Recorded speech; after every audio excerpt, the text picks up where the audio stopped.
Name करवली बाबा नेहमी घोंगडी पांघरून बसत. उन्हाळा असो वा थंडी, बाबा नेहमीच घोंगडी गुंडाळून बसत. हे पाहून अनेकांना आश्चर्य वाटत असे. नक्की त्यांच्या घोंगडीचे रहस्य काय? ती फक्त त्यांची एक सवय होती की काही वेगळे कारण होते? याबद्दल आपण सविस्तर चर्चा करणार आहोत. दादा मुखर्जी जे बाबांचे निस्सीम भक्त आणि चरित्रकार आहेत, त्यांच्या मते ही घोंगडी म्हणजे केवळ एक वस्त्र नव्हते, तर ते वैराग्य आणि आध्यात्मिक शक्तीचे प्रतीक होते. घोंगडी फक्त एक वस्त्र नाही, तर त्याहून खूप काही अधिक होते. दादा मुखर्जींच्या मते नेम करवली बाबा नेहमी वैराग्याबद्दल बोलत. ती घोंगडी त्यांच्या वैराग्याचे प्रतीक होते.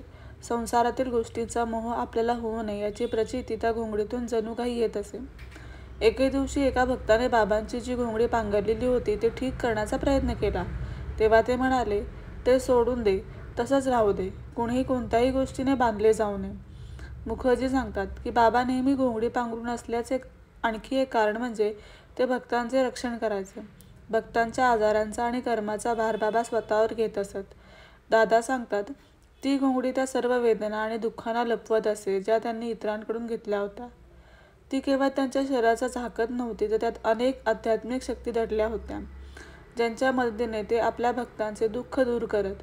भक्तांसाठी ती घोंगडी बाबांच्या शिकवणीची आठवण करून देते. नेम करवली बाबांची घोंगडी त्यांच्याकडे फक्त एक वस्त्र म्हणून पाहू नका, तर ते त्यांचे कवच होते, त्यांच्या शिकवणीचे प्रतीक आणि त्यांच्या साधेपणाचा पुरावा होता.